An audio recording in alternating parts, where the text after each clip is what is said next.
I know Frank is looking down, just waiting for me to mess this up.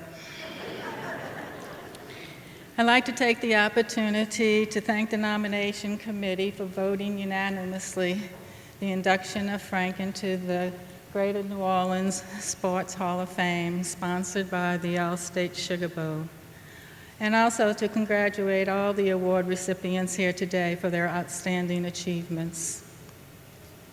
Frank would probably go on to say that no one achieves these things in life alone, and that we all need a support system. Frank had a wonderful support system consisting of his coaches, colleagues, teammates, friends, and family. Family being first, my dad wanted Frank to play summer ball when he was so young, only to find out there wasn't any team to play on. So, undeterred, he took it upon himself to go around the neighborhood and knock on the doors of neighborhood boys who were in the class with him at St. Henry's to convince them that they wanted to play ball too. Some boys would say, "Mr. Wills, I can't play baseball, I don't know how."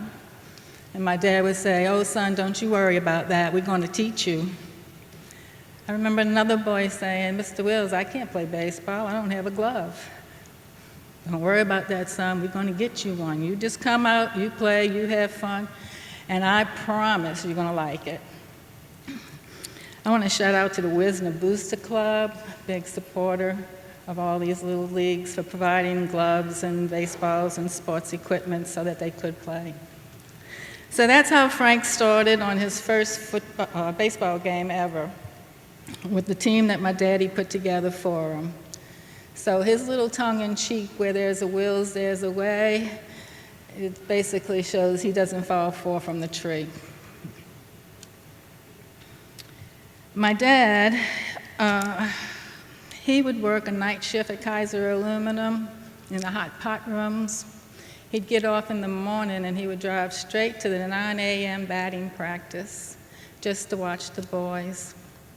And after that, he would go on and volunteer to drive the bus to City Park, where the tournaments were being held. Many times, the coach would tell him, "You don't need to do this, we got it covered, go home, get some rest." That's not going to happen.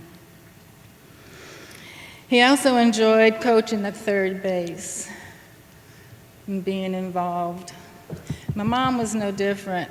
She dedicated a lot of her time going out to every game, sitting behind home plate, taking her scorebook out, and sometimes a cowbell, and just really reliving the game inning for inning for inning. That scorebook, which I have inherited to this day, would sit on the kitchen table, and after the meal was done, they'd pore over it. It was a nightly thing. They would relive the past game played, and when they got tired of looking at that, they would look to see who are we playing next, and then they would find a previous game with those players, and they started studying the batters. Frank would learn where and how to pitch to each batter that he was coming up against facing, and this was all because of my mom and her time and her observant eye.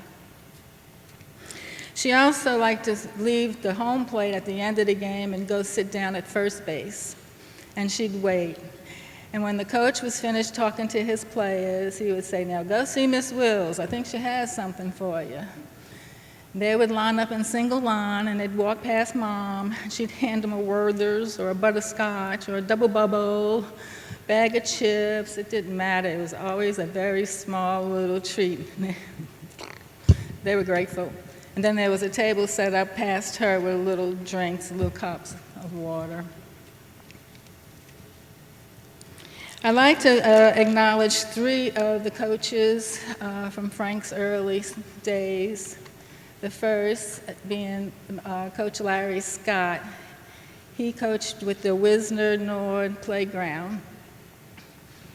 And then when Frank came about 15 years of age, he went on to De La Salle, and he was coached by Jerry Burridge. And following Jerry Burridge, Joe Brockhoff took over the lead at Tulane University. These coaches are special people. They definitely gave their time, but they didn't just teach the game of baseball. They taught the boys life lessons and skills, how to lose gracefully, how to be dependable, reliable, resilient, humble. Just marvelous examples of teachers and support.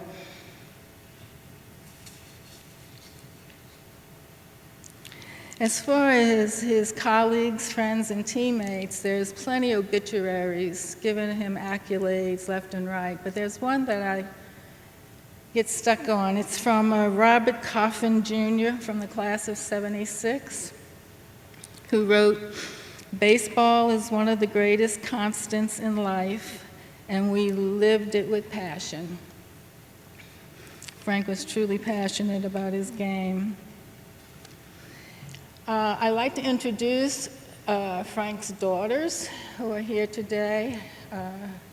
Mrs. Dorian Wills Dunlap. Can you stand up, Dory, so I can see you?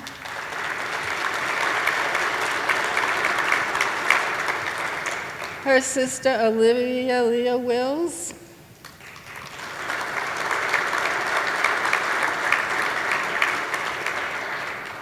And then it's just myself and my sister, Eleanor Wills.